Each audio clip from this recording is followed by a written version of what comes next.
we owe $10 trillion in interest payments over the next 10 years. That we borrow 43 cents of every dollar we spend in Washington right now. That the other night when Jim Bunning stood on the floor and said, I'm for unemployment insurance to extend and I'm for COBRA insurance to extend, but my gosh, can't the United States Senate come up with a way to pay for a $10 billion program? And they denied him an up or down vote on whether we paid for it or not. Well, there's only one way to fix it, and that's to make sure that we change the members of the United States House of Representatives and the United States Senate.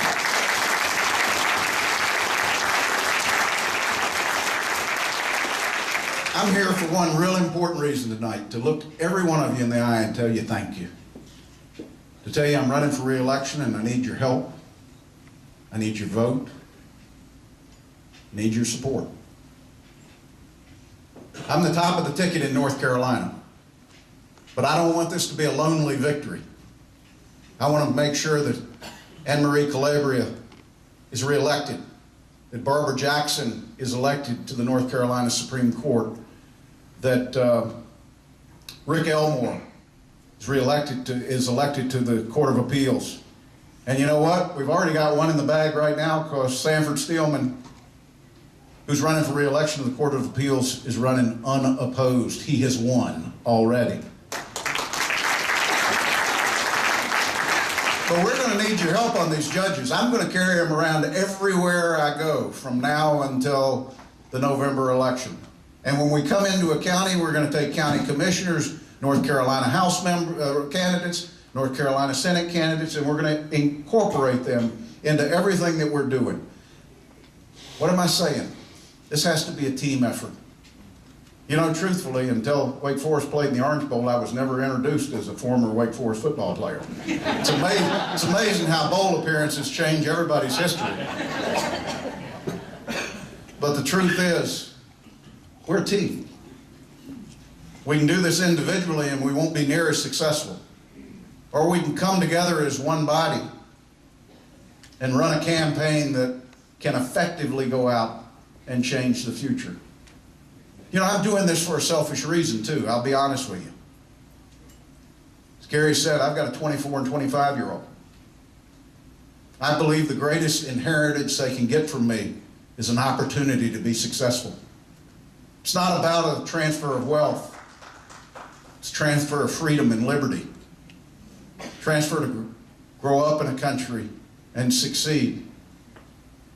Opportunity to serve your country in whatever capacity you want to. And those brave service members that stood up tonight, you know, if it wasn't for them, we wouldn't be here.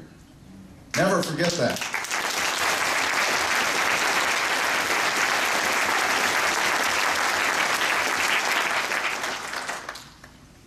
We are the 800-pound gorilla in the world. We have no reason to apologize to anybody for who we are. But we also have to make sure that who we are in the future is who we've been in the past.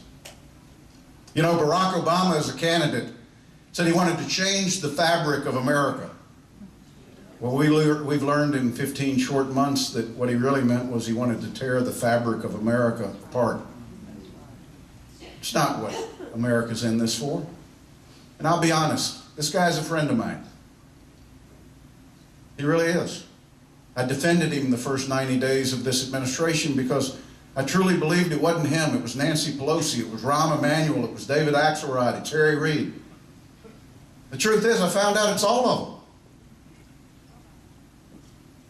Where they're going is not consistent with where America wants to be. We don't want to be a country that's strapped with debt. We don't want to be a country that's weakened because we can't keep our obligations. We don't want a future where our children should expect less than, in fact, what we've been given. What's at stake this November? All of that. It doesn't matter which race it is. For the first time in North Carolina, we have a Republican running in every North Carolina Senate seat in the state. Yes.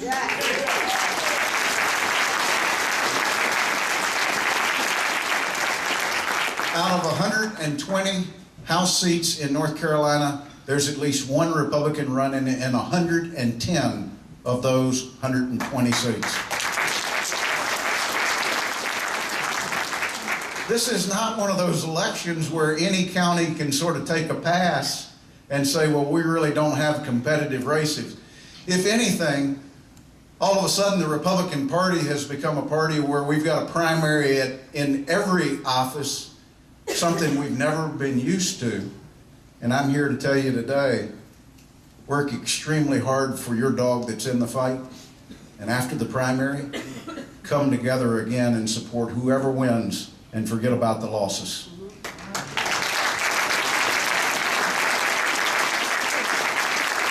Ladies and gentlemen, the opportunity is too great this year for us not to commit every ounce that we can to make sure that we're victorious. I am convinced that the future that Harry Reid and Nancy Pelosi envisions really doesn't include us.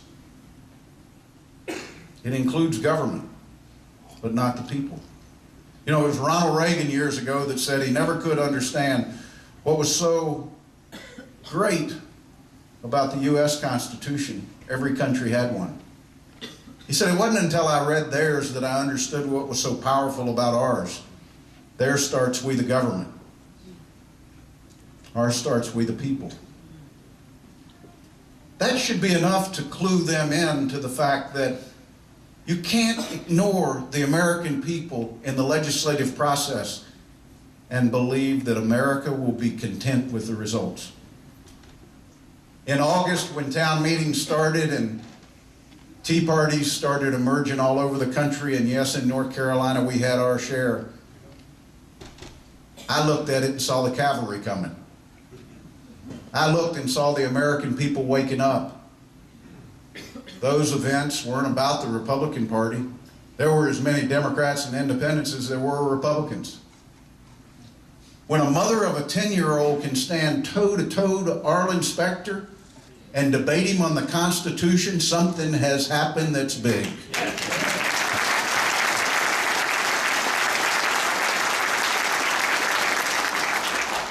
There's a woman that I don't believe on any other day would have written her member of Congress, or called her member of Congress, or emailed her member of Congress. But on that day, she dropped everything else and went to a town hall meeting and stood toe-to-toe with a grumpy old man.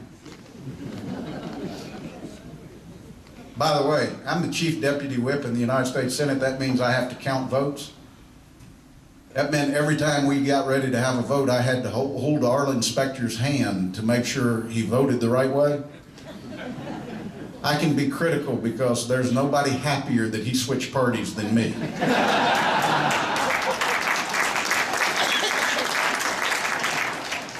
And I'll be real honest with you. I'll trade Arlen Specter for Scott Brown any day of the week.